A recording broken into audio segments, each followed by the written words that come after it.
Salam sejahtera dan welcome back to my channel. Okey, kepada anda yang belum subscribe channel saya, jangan lupa untuk subscribe channel saya untuk mendapatkan info-info yang akan saya update. Okey, untuk hari ini saya nak kongsikan laporan berkenaan dua kumpulan yang terlibat dalam penyalahgunaan dokumen immigration ditumpaskan oleh JIM. Okey, dua kumpulan ni dia ada nama masing-masing tau. Nama dia Ejen 001 dan satu lagi kumpulan Ejen Al-Amin. Dia ada dua kumpulan dan ada nama masing-masing. Okey. Pada operasi pertama pada 20 Mei. Lepas tu yang pertama tu dibuat dekat 3 lokasi di sekitar Jalan Ampang dan Jalan Kiapeng, Kuala Lumpur.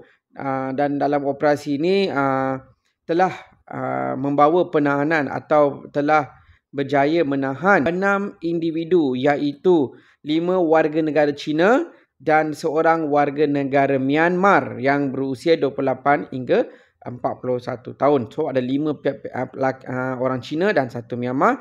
Dan kumpulan ini dikenali sebagai Ejen 001. Yang tak tahu apa pasal nama Ejen 001. Nama ejen tu Ejen 001. Okey. So siasatan awal mendapati seorang lelaki warga Cina ni menjadi dalang utama menawarkan perkhidmatan berkaitan dokumen immigration kepada perkhidmatan dokumen kepada warga negara Cina yang berada dekat negara sini. Dia beri servis kepada negara rakan senegara mereka lah. Okey, seperti permohonan PAS sosial dan PASAS.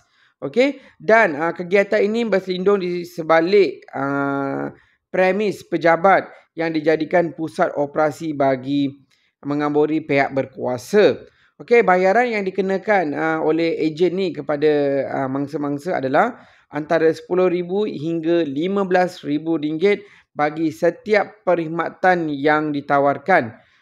So mahal tinggi 10 hingga 15,000 dan dipercayai beroperasi selama 6 bulan. Okey, dalam operasi ini juga pihak operasi telah berjaya menyita 23 pasport Cina, 1 pasport Vanuatu dan 2 set CPU komputer. Okey. Cop premis 4 unit telefon bimbit dan 2 kad employment pass EP, 2 set salinan permohonan MDEC, 1 unit dokumen perjalanan Cina dan wang tunai berjumlah RM50. Ini adalah dokumen yang dirampas dan aktiviti yang dijalankan oleh Ejen 001. Okey, lokasi kedua pula, ini adalah Ejen Al-Amin pula. Okey. Serbuan kedua dijalankan pada 5.42 petang di 3 premi di sekitar Jalan Raja Laut. Okey, pasukan operasi ini telah berjaya menahan 3 lelaki warga negara Bangladesh berusia 24 hingga 32 tahun yang dikenal pasti terlibat dalam kegiatan pemalsuan dokumen seperti EPLKS. Okey, dia EPLKS ni adalah permit yang bentuk kertas tu. Okey. Hasil semakan pada kod QR EPLKS mendapati merupakan individu lain dan tiada maklumat. Okey, kalau anda perhatikan semua EPLKS ada QR code, kamu boleh scan dan kamu boleh semak EPLKS tu siapa punya. Okey, dan saya ada buat video berkaitan tu, awak boleh semak kat bawah. Sindiket ini merupakan individu berselindung di sebalik kedai telefon bimbit bagi mengamburi pihak berkuasa untuk menjalankan aktiviti-aktiviti haram ni dan beroperasi selama 6 bulan.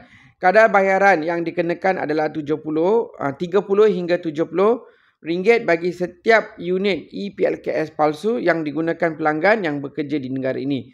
Okey, itu harga 30 hingga 70 ringgit lah. Dia beri permit kerja palsu untuk warga negara asing yang bekerja dekat negara ini. Okey, kesemua mereka ni telah pun ditahan di bawah Akta Immigration dan Akta Pasport untuk tindakan lanjut untuk siasatan. Okey. Dan apa yang saya nak beritahu kepada warga asing yang berada di Malaysia, sama ada secara sah ataupun parti yang berada secara tidak sah, jangan mudah terpedaya atau mudah percaya dengan pihak-pihak ketiga yang menguruskan dokumen immigration. Okey. Jadi kalau kamu nak berurusan, nak buat apa-apa, terus ke pejabat immigration atau melalui majikan kamu. Bukan menggunakan pihak ketiga dalam menguruskan dokumen-dokumen pengenalan diri anda untuk berada di Malaysia. Okey? So itu saja untuk hari ini saya nak sampaikan. Hati-hati di luar sana. Okey? Itu saja. Terima kasih dan jumpa lagi.